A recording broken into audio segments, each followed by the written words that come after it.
System message सामने आ चुका था और हाल ही में गैरी के आसपास सिस्टम मैसेजेस कम ही दिखाई देते थे। सिर्फ जब सिस्टम को सही लगता तभी वो किसी चैलेंज के लिए उसे एक्सपी देता था। असल में यही वजह थी कि जब गैरी की मुलाकात हेज से हुई तो उसे ज्यादा चिंता नहीं हुई। जैसे बाकी ऑल्टर्ड्स के साथ हुआ था वैसे ही उसे हराने के लिए कोई क्वेस्ट नहीं मिला था। लेकिन फिर भी गैरी सोचने पर मजबूर था। आखिर एएफसी में किस लेवल पर पहुंचने के बाद उसे एक्सपी मिलेगा? क्या वो अब जेडन के बराबर हो चुका था? उसके हिसाब से नहीं। रात के समय अगर वो अपनी पूरी ताकत लगा दे तो शायद एक फाइट दे सकता है, लेकिन बस उतना ही। जीतने का सवाल ही नहीं था, खासकर पिछली बार जो हुआ था उसके बाद। अगर उसे एएफसी के जरिए एक्सपी कमाना है तो उसे रैंक्स में काफी जल्दी ऊपर चढ़ना होगा। लेकिन इस वक्त गैरी का ध्यान पूरी तरह सामने खड़े ऑल्टर्ड पर था। हेज अब पहले जैसा बिल्कुल नहीं लग रहा था, उसका पूरा ट्रांसफॉर्मेशन हो चुका था। गैरी ने हल्का सा पीछे कदम लिया। भीड़ में चीखें गूंज उठी। लोग समझ नहीं पा रहे थे क्या हो रहा है, लेकिन कुछ लोग ऐसे भी थे जो एक्साइटमेंट में उछल रहे थे। उन्हें लग रहा था कि उन्हें अपने पैसों से भी ज्यादा देखने को मिलने वाला है, क्योंकि हेज डिसीजन के बाद भी ड्रामा खड़ा कर रहा था। इन्फेक्टेड ऑल्टर्ड, आखिरी बार मैंने ऐसा कुछ कब देखा था, गैरी ने सोचा। स्लफ में, जब ऑर्फनेज के बच्चों ने वो अजीब सिरिंज वाली चीज ली थी। स्लो की वो घटना उसके दिमाग में ताजा हो गई। अभी हेज से भी वही फीलिंग आ रही है। क्या उसने भी कुछ ऐसा ही लिया है? हो सकता है, लेकिन दोनों में साफ फर्क है। तब वो बच्चे, रेड हेयर्ड ट्विंस, कोई भी ऑल्टर्ड नहीं थे। उस सॉल्यूशन ने उन्हें क्रेज्ड ऑल्टर्ड्स बना दिया था। लेकिन हेज तो पहले से ही ऑल्टर्ड है, और जो भी उसने लिया है, ये कॉम्बिनेशन बहुत डेंजरस हो सकता है। लेडीज एंड जेंटलमैन, ऐसा लग रहा है कि हेज इस वर्डिक्ट से खुश नहीं है और यही गैरी को खत्म करने की कोशिश कर रहा है, कमेंटेटर चिल्लाया। जैसे ही उसने ये कहा, हेज के मुंह से सीधे स्टिकी वेब्स निकलने लगे। गैरी ने फुर्ती से हर अटैक अवॉइड किया, साइड में हटता गया। वेब्स केज के पीछे जाकर फैल गए, जैसे असली जाल। अपनी स्पीड की वजह से गैरी लगातार बचता रहा, लेकिन हेज रुकने वाला नहीं था। वो लगातार वेब्स उगलता जा रहा था। धीरे धीरे पूरा पीछे का केज वॉल जाल से भर गया। तभी गैरी का पैर जमीन पर फैले एक वेब में फंस गया। वो अटक गया। उसने खींचने की कोशिश की। वेब थोड़ा स्ट्रेच हुआ, लेकिन टूटा नहीं। ये आखिर बना किस चीज का है? गैरी ने सोचा। उसे याद आया, बचपन में वो पेड़ों के बीच दौड़ते हुए कितनी आसानी से स्पाइडर वेब्स तोड़ देता था। अब जैसे वो उन्हीं चीजों का हिसाब चुका रहा हो। उसी वक्त हेज अपने ताकतवर शरीर के साथ हवा में उछला। एक विशाल शैडो गैरी की तरफ आ रही थी। उसके मुंह के पास हरे रंग के बबल्स बनने लगे, खासकर उसके 2 क्लॉ जैसे फैंग्स के आसपास। मुझे ये जानने की जरूरत नहीं है कि अगर वो मुझे इसे हिट करेगा तो क्या होगा, गैरी ने कहा। तुरंत उसकी उंगलियां ट्रांसफॉर्म हो गई, नाखून लंबे और तेज हो गए। एक स्वाइप में उसने वेब काट दिया और जमीन पर रोल करते हुए दूर हट गया। अगले ही पल पीछे जोरदार धमाका हुआ। गैरी ने मुड़कर देखा, अरीना का फर्श फट चुका था। हेज के तेज पैरों ने जमीन को भेद दिया था, और साथ में जो हरा फोम था उसने स्टेज का हिस्सा पिघला दिया था। साइड में खड़ा हेज का कोच घबरा गया। ये क्या हो रहा है? पिछली बार जब उसने पिल ली थी तब वो ऐसा नहीं था। हाँ, थोड़ा वाइल्ड हो गया था, लेकिन ये तो बिल्कुल अलग है। क्या दोनों पिल्स की डोसेज मिलकर उसे ऐसा बना रही हैं? ये ताकत, ये स्किल्स, मैंने हेज को कभी ऐसा करते नहीं देखा। अब तक सब लोग शॉक्ड थे। उन्हें समझ आने लगा था, ये मामला सीरियस है। फाइटिंग केज बहुत मजबूत बनाया जाता है, क्योंकि उसे ऑल्टर्ड्स की ताकत झेलनी पड़ती है। जब टॉप कंटेंडर्स लड़ते हैं तब कभी कभी रिंग को एक्स्ट्रा रेनफोर्स किया जाता है, लेकिन आज ऐसा कुछ नहीं किया गया था। किसी ने सोचा ही नहीं था कि कोई इतना डैमेज कर सकता है। ये दोनों रेफ्स कर क्या रहे हैं? अभी तक इंटरवीन क्यों नहीं किया? क्लेम साइड से चिल्लाया। बाकी लोग और कमेंटेटर्स भी यही सोच रहे थे। ऐसी सिचुएशन में रेफ्स तुरंत कूद पड़ते और कंटेंडर को रोक लेते। आखिर वो एएफसी के टॉप 50 में थे। उनके पास ताकत तो होनी चाहिए थी, लेकिन दोनों बस केज के बाहर साथ खड़े थे, जैसे कोई शो देख रहे हो। ये सिचुएशन थोड़ी डेंजरस लग रही है, गुलिन ने नर्वस होकर कहा। ये गुलिन का पहला मौका था ऐसे इवेंट को जज करने का, इसलिए उसने सारे डिसीजंस अपने सीनियर पिंकी पर छोड़ दिए थे। पिंकी ने अपने हाथ पॉकेट्स में डाले हुए थे और वो आराम से पिंक बबल गम फुला रहा था। हमें पहले ज्यादा देखने को नहीं मिला था। तुम्हें क्यूरियोसिटी नहीं है कि ये नया लड़का कितना स्ट्रांग है? वो मुस्कुराया। वेब में फंसने और हेज की ताकत देखकर गैरी अब और इजी नहीं खेल सकता था। मैं ट्रांसफॉर्म नहीं होना चाहता था क्योंकि ये सब ब्रॉडकास्ट हो रहा है।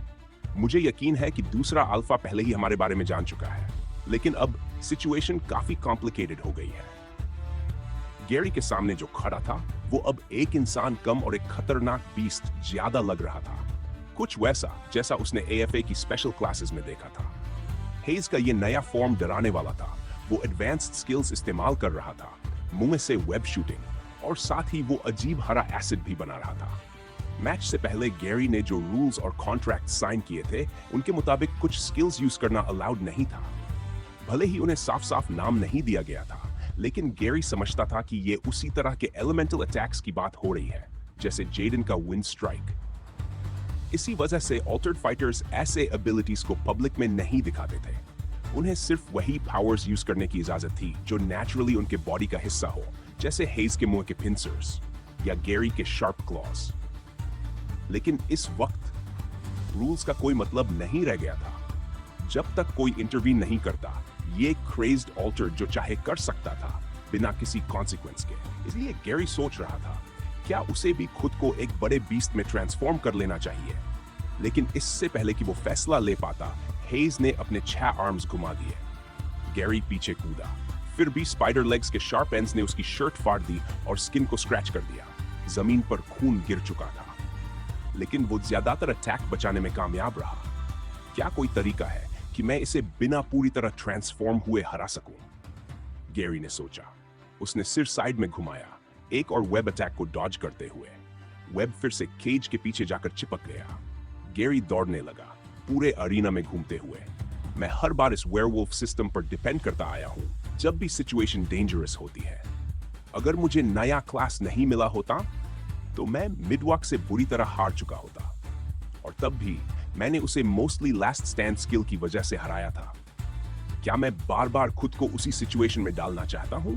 दौड़ते हुए हेज अपनी ताकतवर टांगों से स्प्रिंग की तरह उछला और सीधा गैरी की तरफ आया। गैरी ने अपने कदम शिफ्ट किए और लास्ट मोमेंट पर उसके नीचे स्लाइड कर गया। हेज का विशाल शरीर उसके ऊपर से निकल गया। फ्यूचर में मुझे मिडवॉक से अल्फा टाइटल के लिए लड़ना होगा। वो इतना बेवकूफ नहीं होगा कि रात में मुझ पर हमला करे। अगर मैं एक सिंपल ऑल्टर्ड के खिलाफ स्ट्रगल कर रहा हूं तो उसे कैसे हराऊंगा? सोचो गैरी, इसका वीक पॉइंट जरूर होगा। एक और अटैक डॉज करते हुए गैरी को अपना पुराना वक्त याद आया, जब वो लैपटॉप के सामने बैठकर ऑल्टर्ड फाइट्स देखता था। हर बच्चे की तरह वो भी एक दिन रिंग में लड़ने का सपना देखता था और इमेजिन करता था कि वो अपने ओपोनेंट्स को कैसे हराएगा। उसके पास बहुत वक्त होता था। वो फाइट्स को बार बार देखता, हर छोटे मूवमेंट को एनालाइज करता, कब अटैक करना है, कौन सा मूव काउंटर करना है, सब कुछ। मैं स्कूल में भी ऐसा करता था, तो फिर मैंने ये सब करना क्यों छोड़ दिया? आजकल मैं ऐसे क्यों नहीं लड़ रहा? गैरी पूरी स्पीड से आगे बढ़ा। हेज मुड़ा उसे फेस करने के लिए।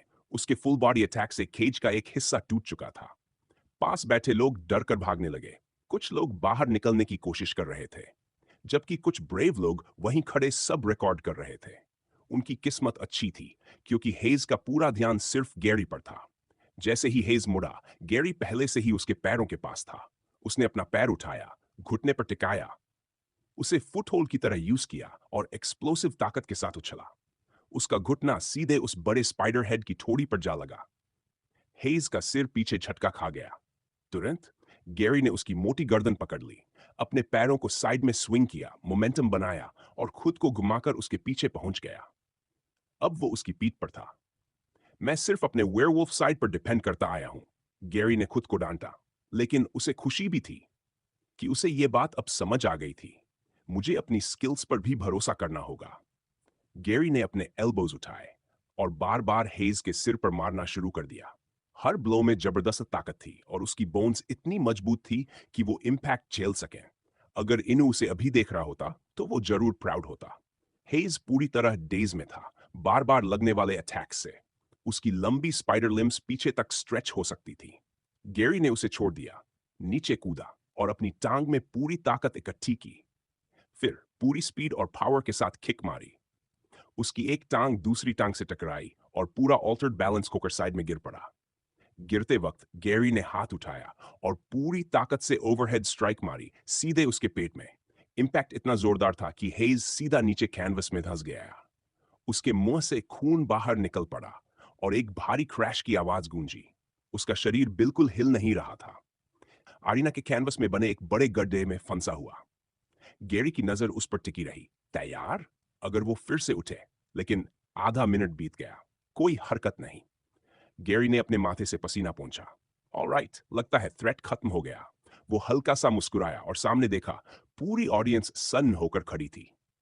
भीड़ में से कुछ लोग अपनी जान बचाने के लिए पहले ही फाइटिंग अरीना से बाहर निकल चुके थे। उन्हें साफ लग गया था कि कुछ गड़बड़ है। ज्यादातर लोगों ने अंदाजा लगा लिया था कि हेज एक क्रेज्ड ऑल्टर्ड बन चुका है। पहले भी एएफसी मैचेस में ऐसा हो चुका था, जब कोई जरूर से ज्यादा पुश हो जाए। लेकिन इस बार सब कुछ अचानक हुआ था। फिर भी ज्यादातर लोग वहीं रुके रहे, क्योंकि उन्हें भरोसा था।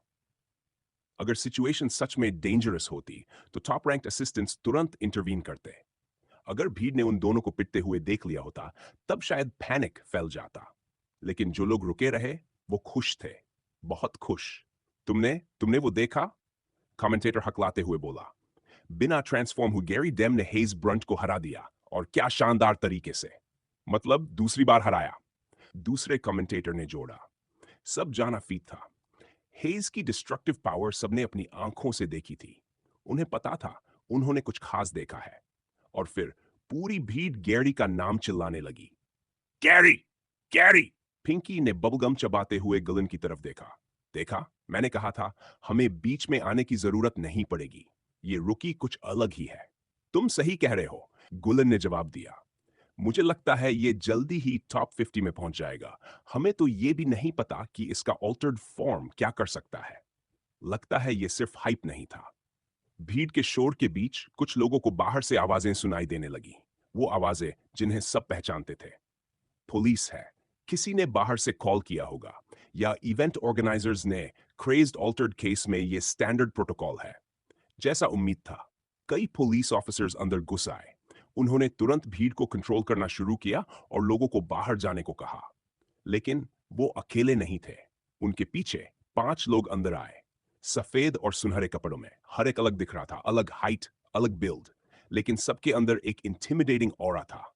ये लोग एक टीम की तरह नहीं लग रहे थे, लेकिन फिर भी साथ चल रहे थे।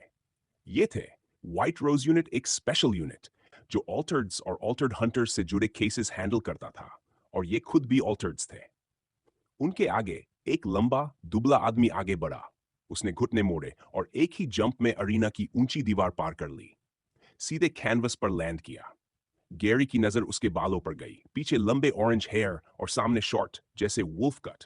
उसने उसके कपड़ों पर बना एम्बलम देखा और इंस्टिंक्टिवली नजर हटा ली। रुको, मुझे व्हाइट रोज से डरने की जरूरत नहीं है। उन्हें ऑल्टर्ड से फर्क नहीं पड़ता, सिर्फ उनसे जो ट्रबल क्रिएट करते हैं। और मैं अब सस्पेक्ट नहीं हूं, जैसा पहले था। लेकिन गैरी जानता था वो एक गैंग लीडर है और उसने कई अनएथिकल काम किए हैं। अगर व्हाइट रोज को उसके बारे में पता चल गया तो वो जरूर उसके पास आएंगे। वो आदमी था खानू राइटफेल्ट, व्हाइट रोज का एक कैप्टन। ये फाइट एक टियर 2 सिटी में हो रही थी, एएफए के पास, और ब्रूजर्स एकेडमी से ज्यादा दूर नहीं। खानू और उसकी टीम किसी और केस पर काम कर रहे थे, तभी उन्हें यहां बुलाया गया। आमतौर पर ऐसे केसेस में हाई प्रोफाइल व्हाइट रोज मेंबर्स ही भेजे जाते थे, क्योंकि मामला था एक क्रेज्ड ऑल्टर्ड का, वो भी एएफसी फाइटर, जिसका पूरा गोल स्ट्रॉन्गेस्ट बनना था। ऐसे लोग बेहद डेंजरस होते हैं, और आज सबने ये देख लिया था। खानू ने हेज के शरीर को देखा। वो वापस ह्यूमन फॉर्म में आ चुका था। दिल धड़क रहा था, लेकिन उसके पेट पर गहरा लाल निशान था और अरीना में बड़ा गड्ढा। You did this kid? खानू ने पूछा, सिर हल्का सा तिरछा करते हुए। गैरी ने इधर उधर देखा, फिर समझ गया बात उसी से हो रही है। हाँ, मैं बस खुद को बचा रहा था, सेल्फ डिफेंस था, गैरी ने जल्दी से कहा। रिलैक्स, खानू ने कहा। वो आगे झुका और हेज को गड्ढे से उठाकर अपने कंधे पर रख लिया, इतनी आसानी से जैसे कोई हल्का सा डॉल उठा रहा हो। मैं यहां तुम्हें इंटरोगेट करने नहीं आया, उसने कहा। तुमने अच्छा काम किया है। अगर कभी इस बच्चों वाले फाइटिंग गेम से बोर हो जाओ तो हमारे साथ ज्वाइन करना। इतना कहकर उसने फिर से जंप किया और उसी आसानी से केज के बाहर निकल गया। रुको, तुम क्या कर रहे हो? ब्रूजर टीम का कोच चिल्लाया। वो मेरा स्टूडेंट है, उसे कहां ले जा रहे हो? कानू बिना रुके बोला। हमें रिपोर्ट मिली थी कि एक एएफसी फाइटर क्रेज्ड ऑल्टर्ड बनने के साइंस दिखा रहा है। हम इन्वेस्टिगेशन करेंगे और सभी इन्वॉल्व लोगों के स्टेटमेंट्स लेंगे, आपसे भी। अगर आपका स्टूडेंट क्रेज्ड ऑल्टर्ड नहीं निकला तो वो जल्द वापस आ जाएगा, लेकिन अगर है तो हमें सिचुएशन हैंडल करनी होगी। फिर उसने हल्का सा पॉज लिया। कौन जाने इसके पीछे कुछ और भी हो सकता है, जैसे डार्क पिल। ये सुनते ही कोच का दिल बैठ गया। उसे समझ आ गया, व्हाइट रोज को उन पिल्स के बारे में कुछ पता है और इन्वेस्टिगेशन सीधा उसी तक पहुंच सकती है। उसके चेहरे पर पसीना बहने लगा। या फिर कुछ नहीं भी हो सकता, कानू ने कैजुअली जोड़ा। जो भी हो, हम कुछ भी छोड़े बिना जांच करेंगे। व्हाइट रोज टीम बाहर निकल गई। पुलिस भीड़ को बाहर ले जा रही थी, लेकिन हैरानी की बात, इवेंट पूरी तरह बंद नहीं हुआ। बाकी प्रोग्राम जारी रहने दिया गया। इसका मतलब रिपोर्टर्स और जर्नलिस्ट्स अभी भी after fight press conference attend कर सकते थे। आमतौर पर यही हेज और गैरी फाइट के बारे में बात करते और अपने फ्यूचर प्लान्स बताते। सब तैयारी कर रहे थे। तभी क्लेम, जो गैरी से सवाल पूछने वाला था, उसके पास आया। तुम श्योर हो गैरी? क्लेम ने पूछा। जो हमने पहले बात की थी, क्या तुम सच में वही करने वाले हो? गैरी कुछ पल चुप रहा, फिर बोला, मैं आज जो हुआ उसके बाद इससे ज्यादा श्योर कभी नहीं रहा। इतना कहकर वो आगे बढ़ गया, सीधे प्रेस कॉन्फ्रेंस टेबल की तरफ। कमरा पूरी तरह भरा हुआ था, जर्नलिस्ट्स, ब्लॉगर्स और प्रेस से। हर किसी के हाथ में डिवाइसेस थे, तैयार हर एक पल को कैप्चर करने के लिए। आज बड़ी खबर बनने वाली थी। गैरी स्टेज पर बैठा था, उसके सामने एक टेबल था और उसके बगल में एडी। उसके सामने दो माइक्रोफोन्स रखे थे। दूसरी तरफ, जहां हेज और उसका कोच बैठने वाले थे, वहां सिर्फ उसका कोच ही मौजूद था। साफ वजह के कारण बीच में खड़ा था एक गंजा आदमी, चमकदार सफेद सूट में। इतना चमकदार जैसे कोई शादी का कपड़ा हो। ऐसा आउटफिट आमतौर पर इन कॉन्फ्रेंसेस में नहीं देखा जाता। ये था बज टोल, एएफसी का एक पीआर मैनेजर, जो अपने इस ब्राइट व्हाइट सूट की वजह से हमेशा अलग दिखता था। एवरीवन, उसने बोलना शुरू किया। कॉन्फ्रेंस शुरू होने से पहले मैं आपको वार्न करना चाहता हूं। आप सिर्फ फाइट और मैच से जुड़े सवाल ही पूछेंगे। फाइट के बाद जो हुआ, उस पर कोई सवाल नहीं। ये एक स्टैंडर्ड रूल था ऐसे केसेस में। क्रेज्ड ऑल्टर्ड का केस नया नहीं था। जब कोई अपनी लिमिट से आगे पुश होता है तो ऐसा होना पॉसिबल था। लेकिन एएफसी खुद एक इमेज बेचता था, एक सपना कि लोग ऑल्टर्ड बने। और वो नहीं चाहते थे कि कोई ऐसी बात बाहर जाए जो उस इमेज को खराब कर दे। बज के बैठते ही लगभग हर रिपोर्टर ने हाथ उठा दिया। किसका सवाल लिया जाए, ये डिसाइड करना एडी का काम था। लेकिन एक इंसान ने हाथ नहीं उठाया। उसका नोटपैड उसकी गोद में रखा था और वो खुश नहीं लग रही थी। एडी ने रैंडम एक रिपोर्टर को चुना, एक बिखरे बालों वाला आदमी, चश्मे के साथ। Congratulations on your win Gary Dame, उसने कहा। आज आपने शानदार जीत हासिल की और आपने हेज को हराया, जो ब्रूजर्स एकेडमी का टॉप स्टूडेंट है, वो भी बिना अपने ऑल्टर्ड फॉर्म में जाए। उसने आगे पूछा, क्या ये आपका प्लान था, लोगों को इंप्रेस करने के लिए? और अब जब कई क्लब्स आप पर नजर रख रहे हैं, तो आप किस क्लब को ज्वाइन करने वाले हैं? ये एक टिपिकल सवाल था, हर नए फाइटर से पूछा जाने वाला। आगे चलकर उसे किसी टॉप क्लब को ज्वाइन करना होता, जहां बेस्ट ऑल्टर्ड्स को ट्रेन किया जाता है। कुछ फाइटर्स पहले से डिसाइड करके आते हैं अपने आइडल्स को फॉलो करने के लिए, और अक्सर एएफए स्टूडेंट्स अपना डिब्यू बिना ट्रांसफॉर्म हुए ही जीत लेते हैं। लेकिन गैरी का केस अलग था। उसका ओपोनेंट कौन था, ये सब जानते थे। अगर वो ट्रांसफॉर्म करता तो कोई उसे ब्लेम नहीं करता, लेकिन उसने ऐसा नहीं किया। सवाल का जवाब देने से पहले गैरी ने सामने देखा और हल्का सा गला साफ किया। उसने खुद को मेंटली स्टेडी किया और माइक के करीब झुक गया। मुझे पता है आप सबके पास मेरे लिए सवाल है, गैरी ने कहा, लेकिन मैं सबका समय वेस्ट नहीं करना चाहता। इसलिए मैं पहले एक अनाउंसमेंट करना चाहता हूं। रूम में हलचल हुई। रिपोर्टर्स एक दूसरे को देखने लगे। एडी भी कंफ्यूज था, उसने बस कंधे उचका दिए। आई हैव डिसाइडेड, गैरी ने कहा, कि मेरे लिए सबसे सही होगा एएफसी से हाइएटस लेना। एक पल के लिए पूरा माहौल बदल गया। कैमरास फ्लैश करने लगे, लोग नोट्स लिखने लगे। धीमी धीमी आवाजों में बातें शुरू हो गईं। ये बहुत बड़ी खबर थी। एक रुकी जिसमें इतना पोटेंशियल था, वो अचानक हाइएटस अनाउंस कर रहा था। हाइएटस मतलब सिर्फ ब्रेक नहीं, बल्कि ये भी हो सकता है कि वो कभी वापस ना आए। मुझे पता है आप सब सोच रहे होंगे क्यों, गैरी ने आगे कहा।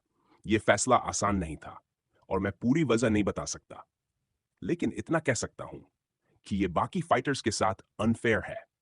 उसने गहरी सांस ली। एएफसी में ऐसे फाइटर्स हैं जो अपनी पूरी जिंदगी इस पर लगा देते हैं, ट्रेनिंग टॉप पर पहुंचने के लिए, लेकिन मेरे लिए अभी ऐसा पॉसिबल नहीं है।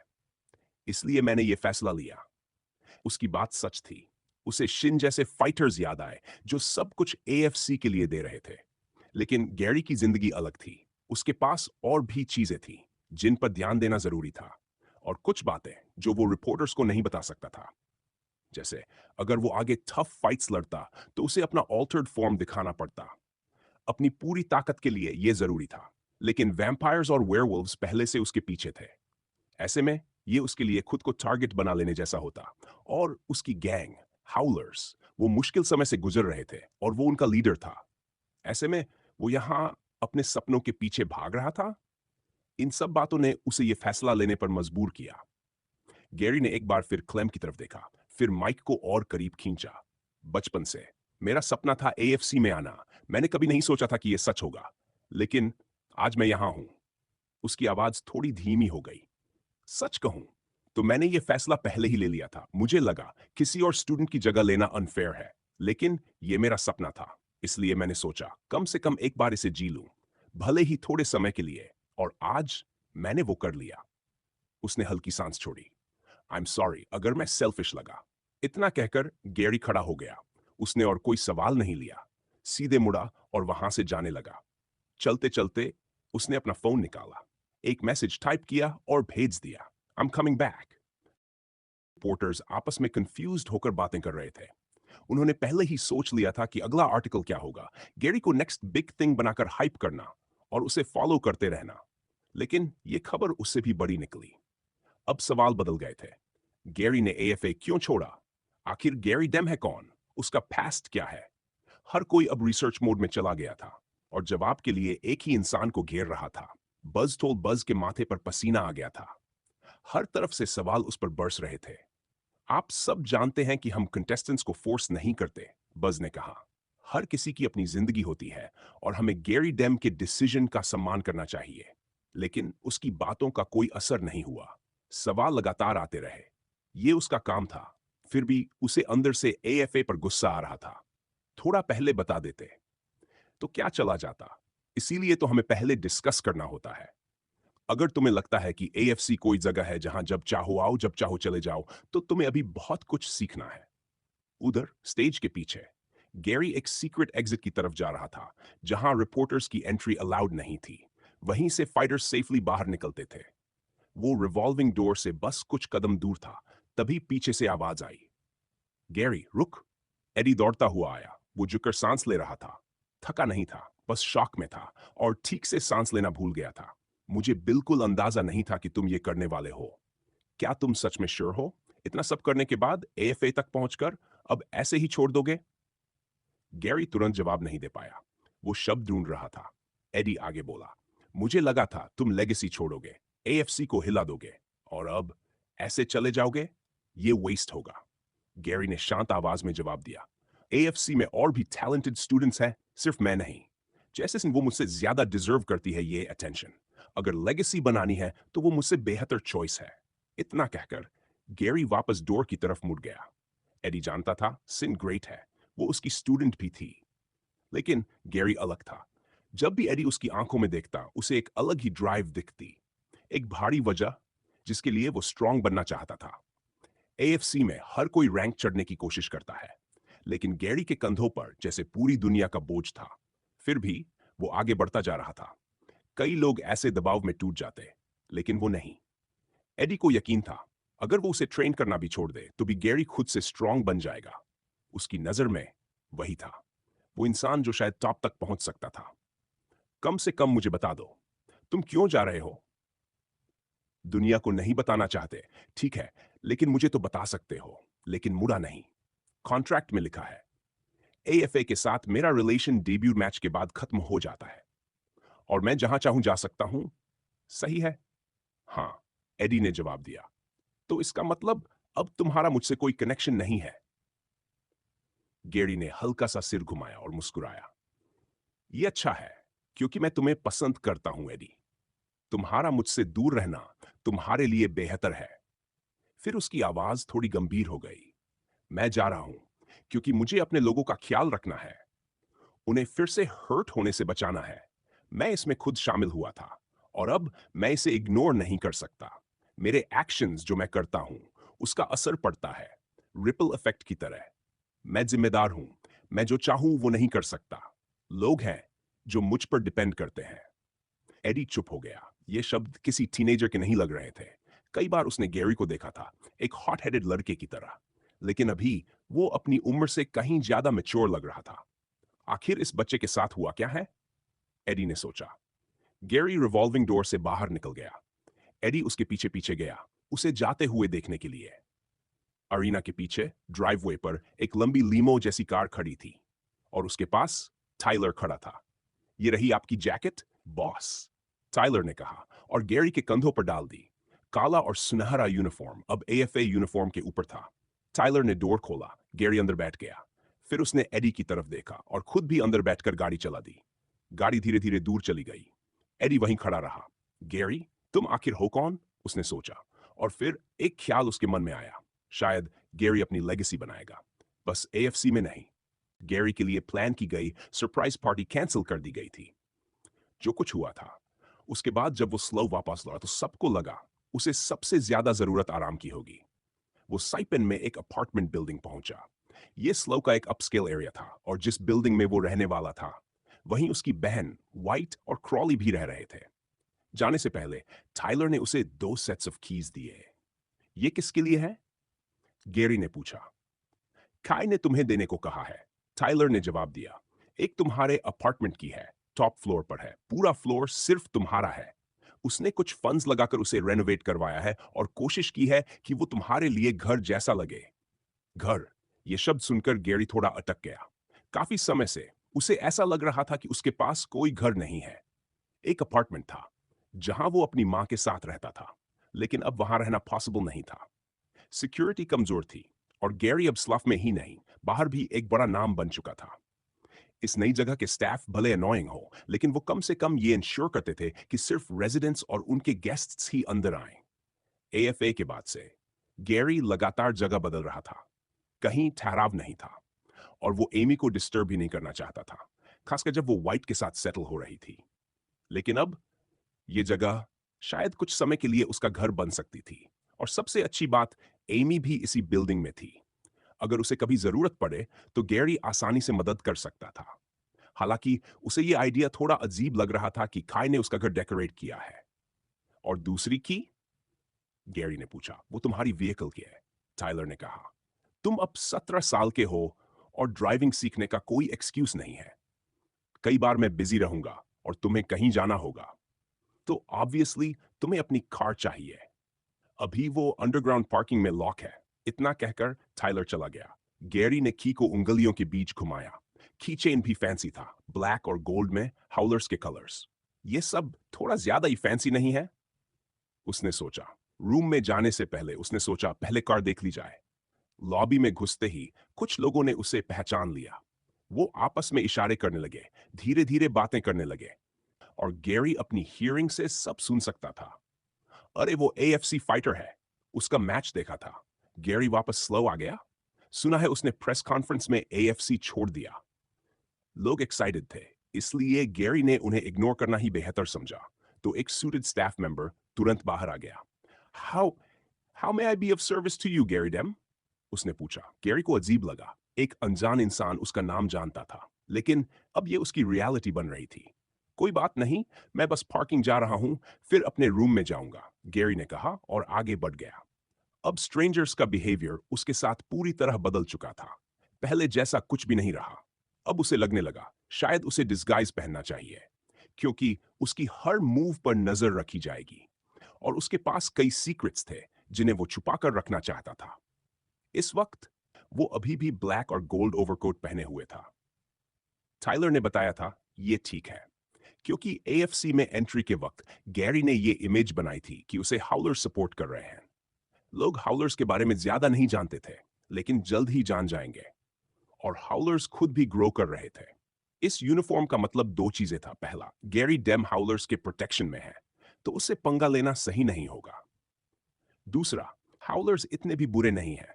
जल्द ही लोग कनेक्ट करने लगेंगे Gary Dame, business tycoon, AFA star और हाउलर्स सब आपस में जुड़े हुए हैं। फिर भी कोई ये नहीं सोचेगा कि गैरी गैंग लीडर है। ज्यादा से ज्यादा वो ऑस्टिन जैसा कोई मेंबर है। आखिरकार गैरी पार्किंग लॉट में पहुंच गया। उसे लगा कार ढूंढने में टाइम लगेगा। कोई इंस्ट्रक्शंस भी नहीं थी। लेकिन जैसे ही उसकी नजर पड़ी वो रुक गया। ये मत कहना ये मेरी कार है, उसने धीरे से कहा। उसके सामने एक स्पोर्ट्स कार खड़ी थी। लो हाइट, स्लीक डिजाइन और पूरा गोल्ड कलर। ये एक नई इलेक्ट्रिक मॉडल थी, टॉर्च बेकान, जो 0 से 60 की स्पीड 2 सेकंड से भी कम में पकड़ लेती थी। मैं इसे लेकर कैसे घूमेंगा बिना लोगों का ध्यान खींचे, गैरी ने सोचा। उसने की दबाई, बीप, कार अनलॉक हो गई। कोई डाउट नहीं था, ये कार उसी की थी। गैरी को कभी कार्स में खास इंटरेस्ट नहीं रहा था। वो इतना गरीब था कि लग्जरी कार रखने का सपना भी नहीं देख सकता था। बचपन में उसके लिए बस इतना काफी था कि कोई भी व्हीकल मिल जाए जो उसे पॉइंट ए से पॉइंट बी तक पहुंचा दे। उसे कार्स के बारे में ज्यादा नॉलेज नहीं थी, लेकिन ये क्लियरली दिख रहा था कि ये बहुत एक्सपेंसिव है। वैसी कार्स वो सड़क पर वैसे भी कम देखता था, और गोल्ड कलर में तो लगभग कभी नहीं। अगर लोग मुझे इससे उतरते हुए देख लेंगे तो पूरे टाउन को पता चल जाएगा मैं कहाँ हूं, गैरी ने सोचा। वो कार के पास गया, डोर खोला, और जैसे ही खोला अंदर लाइट्स और मल्टीपल स्क्रीन्स एक साथ ऑन हो गई। नीचे फ्लोर पर कार का लोगो भी प्रोजेक्ट हो रहा था। गैरी अंदर बैठ गया। डोर बंद होते ही सीट खुद ही उसकी बैक मसाज करने लगी। सामने वेलकम स्क्रीन्स चल रही थी। ये सब थोड़ा ज्यादा ही है, उसने सोचा। लेकिन उसे खुद भी एहसास नहीं हुआ उसके चेहरे पर एक बड़ी सी स्माइल आ चुकी थी। कोई भी होता ऐसी कार में बैठकर, उसके लिए यह सब थोड़ा अनरियल था। उसने पैसेंजर सीट की तरफ देखा। वहां एक छोटा सा एनवेलोप रखा था। उसे उठाकर खोला। अंदर एक मैसेज था, काय का। मैं तुम्हारे 17वें बर्थडे पर तुम्हें गिफ्ट नहीं दे पाया और सोचा ये परफेक्ट रहेगा क्योंकि अब तुम लीगली ड्राइव कर सकते हो। तो क्यों ना एक इंटेंसिव कोर्स ले लो, पास करो और इसे रोड पर लेकर जाओ। तुम सोच रहे होगे मैंने तुम्हें ऐसी कार क्यों दी। तो सिंपल है, गैरी द बिजनेस टाइकून कोई भी रैंडम कार लेकर नहीं घूम सकता। तुम्हें अपनी इमेज के हिसाब से दिखना पड़ेगा। और हाँ, जब तुम्हें डिस्क्रीट रहना हो तो टाइलर अभी भी तुम्हें पिक कर सकता है। गैरी बस सिर हिलाता रह गया। उसने हेडरेस्ट की तरफ देखा। वहां गैरी डेम नाम स्टिच था। यह पूरी कार उसके लिए कस्टमाइज थी, और काय ने इतना एफर्ट लगाया था, तो अब इसे रिटर्न करना प्रैक्टिकली इम्पॉसिबल था। कम से कम एक बार इस लग्जरी को एंजॉय तो करूं। एक बार के लिए यह मत सोच कि इसमें कितना पैसा लगा है। पहली बार गैरी अपने पैसों को लेकर स्ट्रिक्ट रूल्स के खिलाफ जा रहा था, और अंदर से उसका पेनी पिंचर भी मान गया। कार से बाहर निकलकर इतना बड़ा सरप्राइज मिलने के बाद उसे अपार्टमेंट से ज्यादा उम्मीद नहीं थी। वो अंदर गया। की पर एक छोटा टैग लगा हुआ था।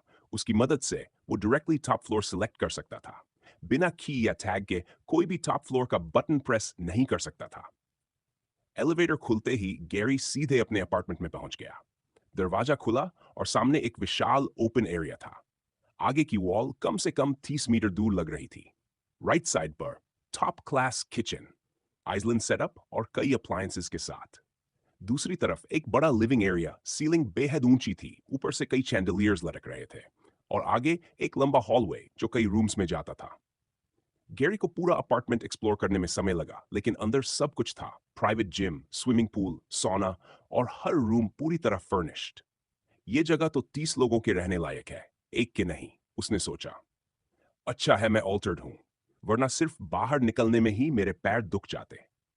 अच्छी बात यह थी, उसे जो भी चाहिए था सब यहीं था। उसे बाहर जाने की जरूरत ही नहीं थी।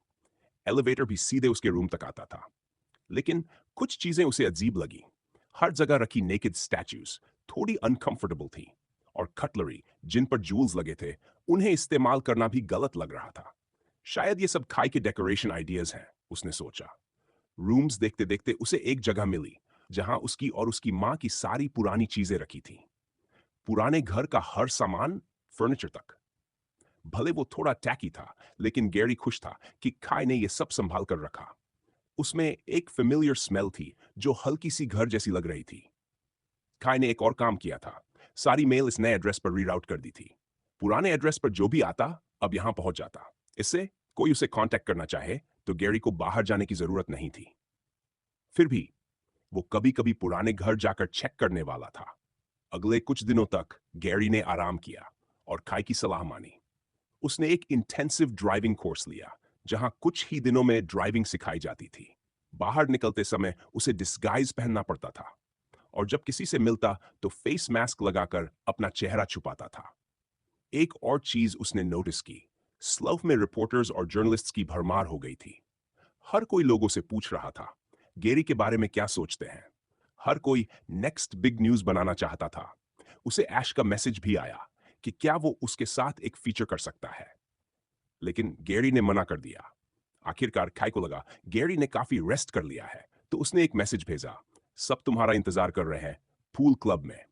जैसा खाई ने सोचा था, रिपोर्टर्स ने गैरी के बारे में काफी इंफॉर्मेशन निकाल ली थी। सबसे पहले यह सामने आया कि उसका स्पॉन्सर हाउलर्स है। हाउलर्स पर रिसर्च शुरू हुई और यह बात फैल गई कि वो एक गैंग है। इंटरनेट आर्टिकल्स, टीवी रिपोर्ट्स, हर जगह यही चर्चा थी। फिर रूमर्स फैलने लगे कि शायद गैरी को एएफसी छोड़ने के लिए फोर्स किया गया ताकि वो गैंग की ज्यादा मदद कर सके। लेकिन धीरे धीरे नई इंफॉर्मेशन सामने आने लगी। स्लो में रहने वाले लोग खुद लिखने लगे कि हाउलर्स के आने के बाद उनकी जिंदगी बेहतर हो गई है। बाहर के लोगों के लिए यह अजीब था। एक गैंग लोगों को सेफ कैसे फील करा सकती है। लेकिन जल्द ही यह भी सामने आया कि गैरी डेम खुद हाउलर्स के साथ मिलकर स्लॉव में इन्वेस्ट कर रहा है। अपने पैसों से कई प्रोजेक्ट्स चला रहा है, शहर को इंप्रूव कर रहा है। अब लोगों ने सोचना शुरू किया कि शायद गैरी ने एएफसी इसलिए छोड़ा ताकि वो अपने होम टाउन के लोगों की मदद कर सके। पब्लिक का ओपिनियन डिवाइड हो गया। कुछ लोगों ने कहा यह सब डर्टी मनी है, जबकि कुछ का मानना था कि लोगों की जिंदगी बेहतर हो रही है और यह प्रूव भी नहीं हुआ कि पैसा गलत है। इसी वजह से रिपोर्टर्स की भीड़ स्लफ पहुंच गई। सब गैरी और हाउलर से सवाल करना चाहते थे। उसी शाम जब बाहर थोड़ा शांत हुआ, गैरी बिल्डिंग से निकला और जल्दी से कार में बैठ गया। ड्राइवर हमेशा की तरह टाइलर था। पिछली बार से अब तक काफी कुछ बदल गया है ना? टाइलर ने नर्वस स्माइल के साथ कहा। तुम बता रहे हो? इस वक्त भी लोग अपार्टमेंट के बाहर कैंप कर रहे हैं। अच्छा हुआ स्टाफ ने उन्हें भगा दिया। सिर्फ तुम नहीं, टाइलर ने कहा। वो स्लव के हर इंसान से पूछताछ कर रहे हैं, मुझसे भी। ये पागलपन है। गैरी को भी ये सब क्रेजी लग रहा था। वो तो बस एक रुकी था। फिर लोग उसमें इतनी इंटरेस्ट क्यों ले रहे थे?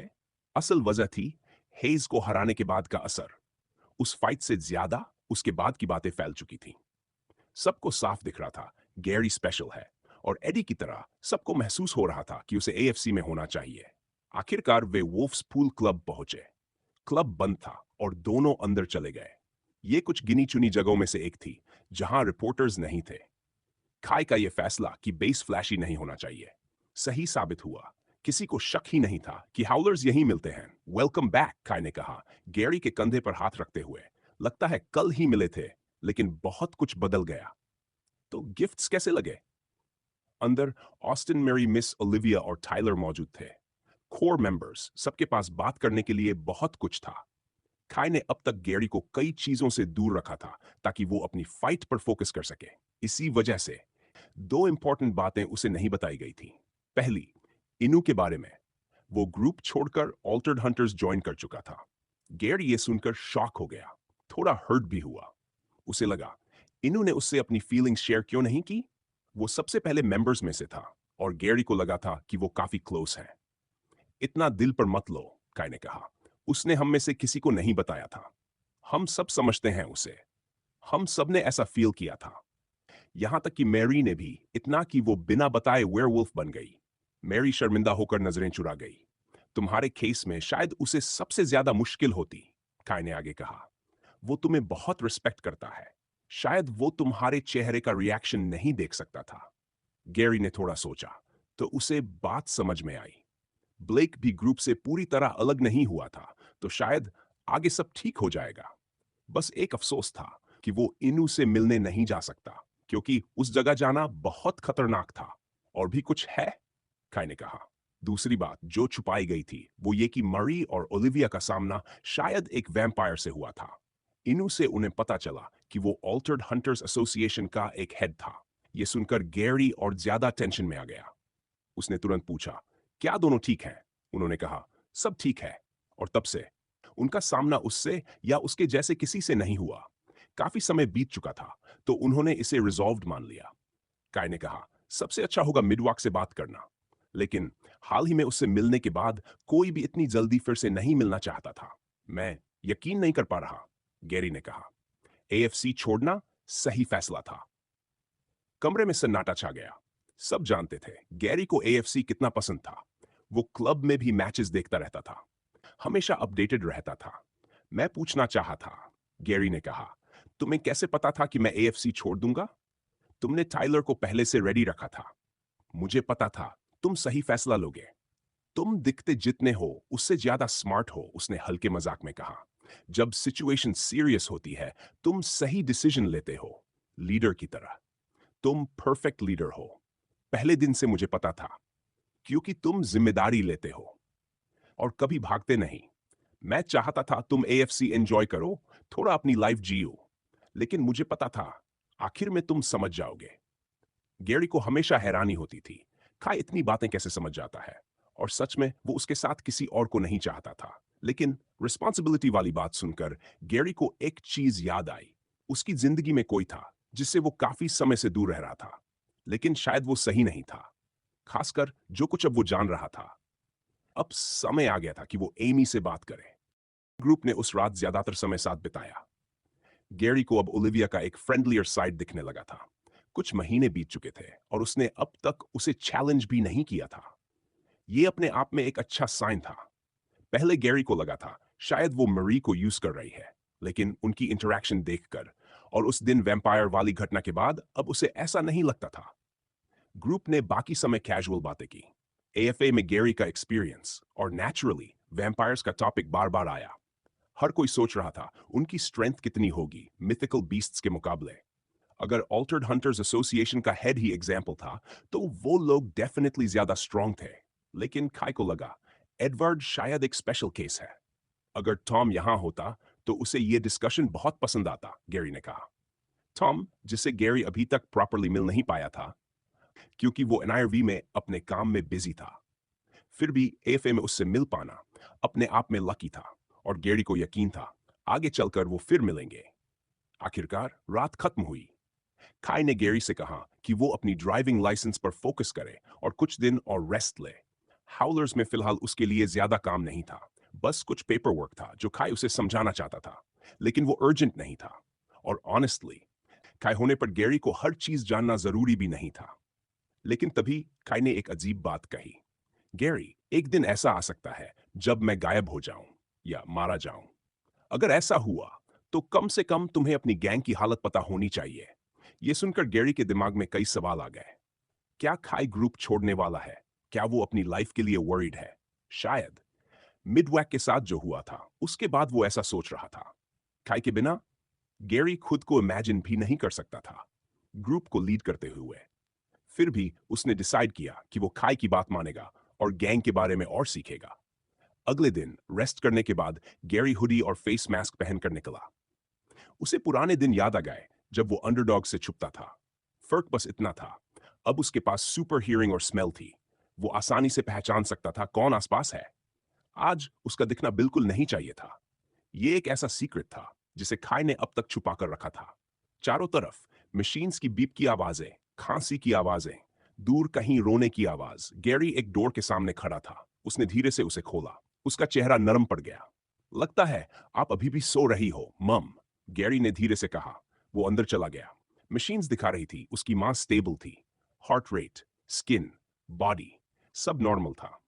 अब वो पहले जैसी कमजोर भी नहीं लग रही थी। ई के थ्रू न्यूट्रिएंट्स अच्छे से मिल रहे थे। गैरी उसके पास बैठ गया और बात करने लगा। उसने एएफए में अपने पूरे एक्सपीरियंस के बारे में बताया। मैंने वहां अच्छे दोस्त भी बनाए, उसने कहा। अगर आप उनसे मिलती तो आपको वो पसंद आते। खासकर इजी, वो बहुत स्मार्ट है, सब कुछ जल्दी समझ जाती है। अगर वो यहां होती तो शायद अब तक पता लगा लेती ये सब किसने किया। गैरी की मुट्ठी कस गई। एक आंसू उसके चेहरे से गिरा और उसके ट्राउजर्स पर एक गहरा निशान बन गया। उसे शर्म आ रही थी कि अब तक उसे कोई क्लू नहीं मिला। काफी समय निकल चुका था। सबसे पूछ लिया था, लेकिन किसी को कुछ पता नहीं था। मुझे लगता है आप तब तक नहीं जागेंगी जब तक मैं उन लोगों को नहीं ढूंढ लेता जिन्होंने ये किया है। जब मैं उन्हें ढूंढ लूंगा, मैं उन्हें यहां लाऊंगा, आपके सामने उनसे माफी मंगवाऊंगा और फिर उन्हें वही दर्द महसूस करवाऊंगा। उसे खुद पता नहीं चला, लेकिन उसकी आंखों का शेप और रंग हल्का बदल गया था।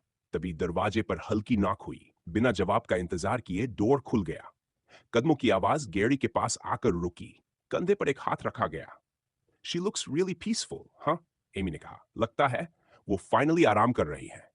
अब उन्हें काम नहीं करना पड़ रहा, न हमें संभालना पड़ रहा। अब वो बस सो सकती हैं।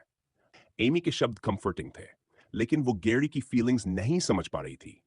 कहीं ना कहीं गैरी को लग रहा था इस सब में उसका भी हाथ है। गैंग में शामिल होने के बाद सब कुछ बदल गया था।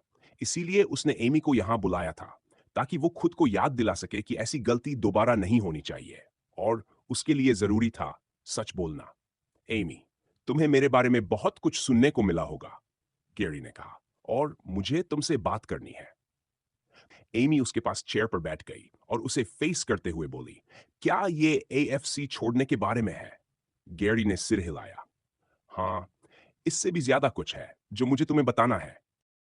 कई बार गैरी ने सोचा था कि वो अपनी बहन को सब सच बता दे।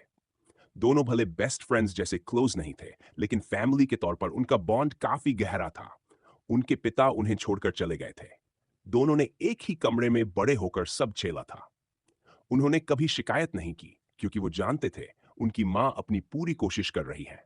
और उसी वजह से दोनों हमेशा एक दूसरे का सहारा बने रहे।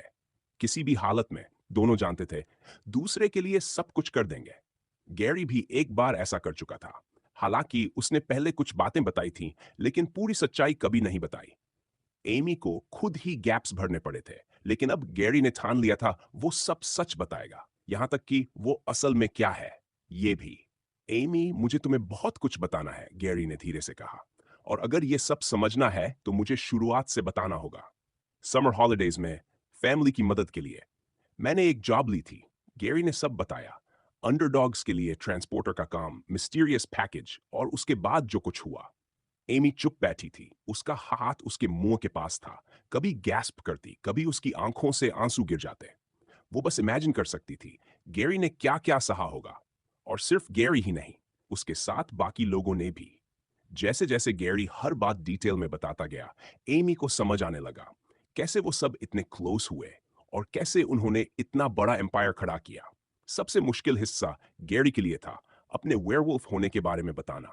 उसने ज्यादा डिटेल में नहीं बताया, लेकिन इतना साफ कर दिया कि ये ऑल्टर्ड जैसा नहीं है। लेकिन सबसे बड़ा शॉक ये नहीं था। असल शॉक था जब गैरी ने बताया कि वो हाउलर्स का लीडर है। एमी के दिमाग में सब कनेक्ट होने लगा। स्लफ में हाउलर्स की पावर रिपोर्ट्स, लग्जरी अपार्टमेंट, हर चीज, सब गैरी था। अब उसे समझ आया क्यों उसे हमेशा सेफ महसूस होता था, क्यों ऐसा लगता था जैसे कोई उस पर नजर रख रहा हो। लेकिन एक गैंग ऐसा क्यों करेगा?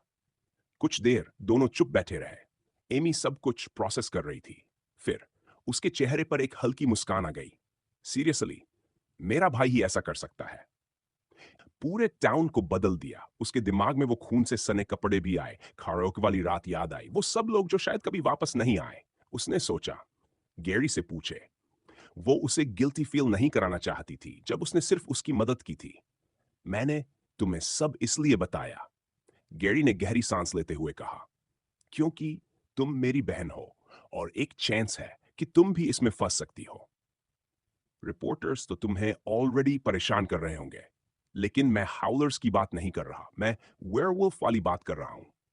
एमी थोड़ा पीछे हटकर बैठ गई। अब वो सच में सीरियस हो गई थी। मुझे भी ये हाल ही में पता चला, गैरी ने कहा, और ये थोड़ा कंफ्यूजिंग है, लेकिन शायद मैं उस पैकेज की वजह से वेयरवुल्फ नहीं बना।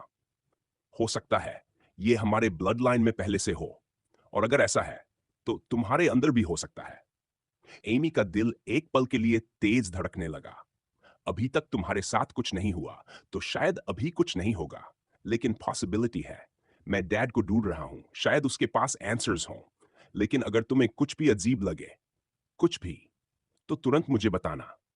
मैं ये सब हैंडल कर चुका हूं। मैं तुम्हारी मदद कर सकता हूं। एमी के हाथ हल्के हल्के कांपने लगे।